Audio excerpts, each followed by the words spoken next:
श्री गणेशाय कि नमः। स्त्री का क्या धर्म है। तो सब धर्मों का वर्णन श्री देवर्षि नारद जी कह रहे हैं। वही स्त्री परम पद में आरूढ़ होती है जो अपने पति को भगवान का स्वरूप समझती है।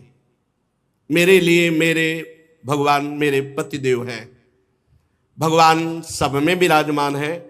फिर अपने पतिदेव में भगवान मान ले तो बात बन जाए। पर ऐसा नहीं कि पत्नी पति को भगवान माने और पति पत्नी को, ऐसा नहीं। पत्नी के प्रति भी भगवत भाव रखना चाहिए क्योंकि उसमें भी भगवान विराजमान है। पत्नी को चाहिए कि पति की आज्ञा में रहे, उनकी सेवा में रहे, उनके अनुकूल रहे। पति को प्रसन्न रखना उसका परम कर्तव्य है। ऐसे ही पत्नी के प्रति पति का भाव होना चाहिए कि वो भी उनके अनुकूल रहे, उनको प्रसन्न करने की चेष्टा करे, तभी गृहस्थ धर्म परिपूर्ण माना जाएगा। जो अपने पति को ईश्वर मानती है उसे पतिव्रता कहते हैं। जो पतिव्रता होती है वो परम पद में आरूढ़ होती है। कितना बड़ा बल पतिव्रता का। अनुसुईया जी की परीक्षा लेने के लिए ब्रह्मा विष्णु महेश तीनों भगवत स्वरूप गए तो भगवान विष्णु, भगवान शंकर, भगवान ब्रह्मा जी 6-6 महीने के बालक बन गए, पालने पे झुला दिया। पर ब्रह्म परमात्मा को एक पतिव्रता ने पालने पे झुला दिया। काफी समय हुआ, तीनों देवियां आई नारद जी के द्वारा प्रेरित होकर के। उन्होंने देखा 6-6 महीना के बालक, तब विनय की। तो उन्होंने कहा धैर्य रखो, जब जवान होंगे तब हम ब्याह करेंगे आपसे, फिर आप ले जाना। अनुसुईया जी के चरणों में पड़ गई तीनों देवियां। तब उन्होंने प्रभु से प्रार्थना की कि प्रभु ये पालने में आप हमें जो बाल सुख दिए, आप हमें वो सुख छीन नहीं सकते, आप हमें वो सुख प्रदान करें फिर जाएं। तो भगवान श्री हरि के अंश से दत्तात्रेय जी, भगवान महादेव जी के अंश से दुर्वासा जी और भगवान ब्रह्मा जी के अंश से महात्मा चंद्रमा मुनि, ये तीन उन्हीं पालने पे फिर गए। ये पतिव्रता के सामर्थ्य यमराज की बुद्धि को चक्कर में डाल दिया और सत्यवान को और अपने पूरे मातृपक्ष और पितृपक्ष दोनों को महान बना करके अपने पति की आजीवन के लिए आयु मांग ली। बड़ी सामर्थ्य है पातिव्रत धर्म में। जो स्त्री अपने पति के अनुकूल रहकर पातिव्रत धर्म का, अब ये धर्म सब शास्त्रों में लिखे रह गए भाई। साध्वी स्त्री को चाहिए झाड़ू लगाते समय, पोछा लगाते समय, लीपते समय, चौक पूरते समय, अपने शरीर को सजाते समय मधुर मधुर भगवान का नाम स्मरण करें। भगवान का नाम स्मरण कितना बढ़िया भजन है। सोहनी लगा रहे, पोछा लगा रहे, जो भी कार्य कर रहे हैं भगवान का नाम जप करते हुए कर रहे, इसी से भगवत प्राप्ति हो जाएगी। गृहस्थ में भी गोपी जनों ने कोई सन्यास नहीं लिया था बाहर से, लेकिन बड़े बड़े सन्यासी गोपियों की चरण धूलि की याचना करते हैं। जब परमहंस सुखदेव जी महाराज गा रहे हैं उनके जस का, जब उद्धव जी जैसे परम ज्ञानी उनकी चरण रज की आकांक्षा कर रहे हैं तो औरों की क्या।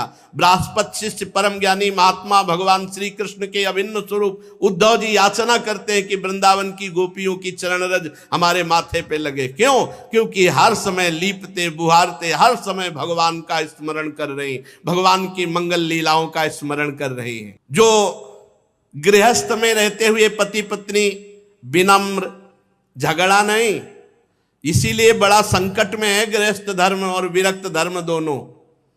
विरक्त धर्म इसलिए है कि आप जैसे अपवित्र आचरण करके हमें भिक्षा देंगे वैसे ही हमारी बुद्धि होगी। अगर अधर्म आचरण करके दोगे तो हमारी बुद्धि भ्रष्ट हो जाएगी। अधर्म आचरण क्यों? अन्न खा रहे हैं, जैसा खाए अन्न वैसा बने मन। अगर आप धर्म से कमा कर एक रोटी हमें देंगे, वो जब हम खाएंगे तो हमारी बुद्धि भजन करेगी। और गृहस्थ धर्म में जब तक पवित्रता नहीं है तब तक सब बेकार है। देखो, ना मन पवित्र, ना तन पवित्र, ना विचार पवित्र, तो क्या गृहस्थ धर्म। जो विनम्र है, विनयी है गृहस्थ, इंद्रिय संयमी है। कहां इंद्रिय संयम? यहां तो इंद्रियों का खुला व्यभिचार शुरू है, खुला व्यभिचार।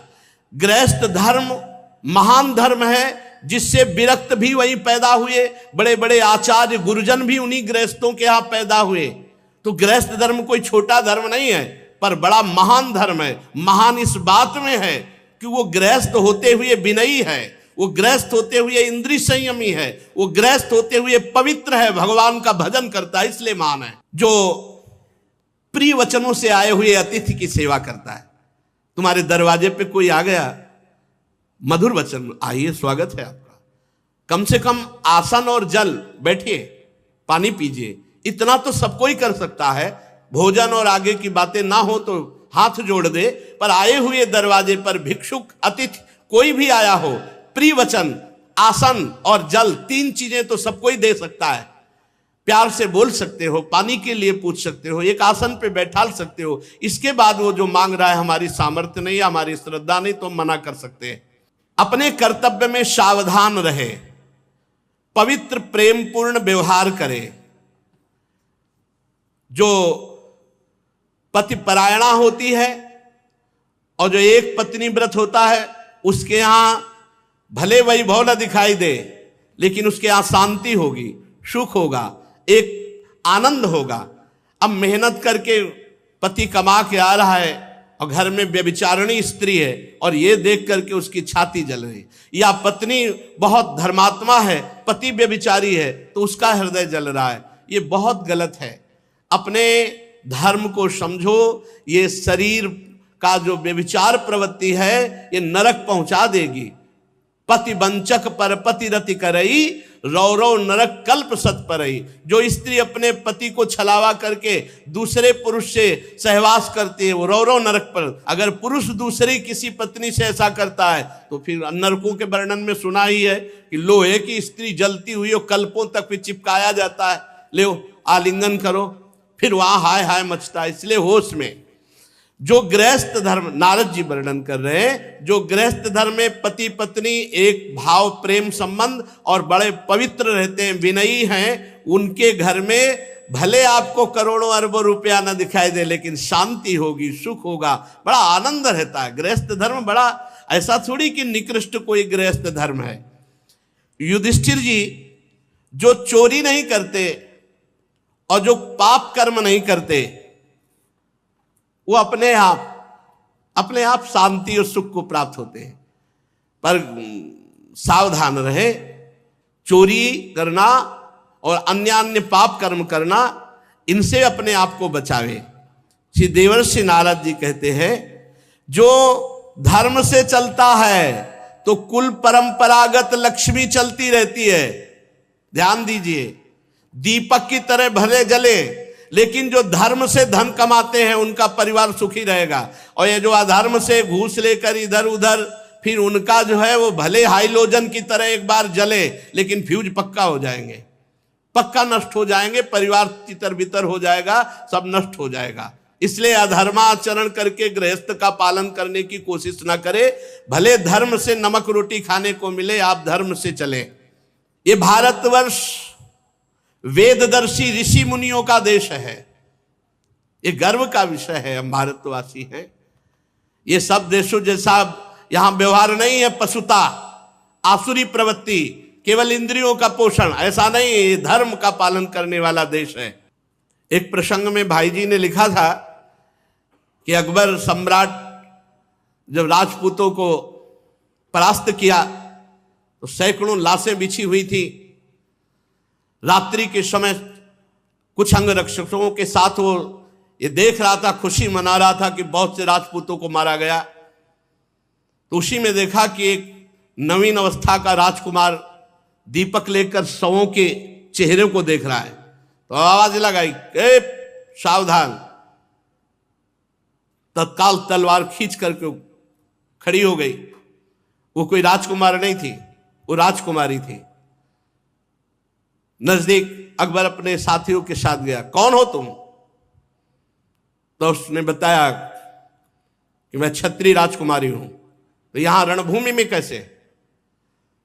तो उनका मेरे ब्याह का अमुक राजकुमार से संबंध निश्चित हो चुका था और वो रणभूमि में मारा गया। तो मैं उसे देख रही हूं कि उसका शव मिल जाए तो मैं सती हो जाऊं। उनका ब्याह तय हुआ था।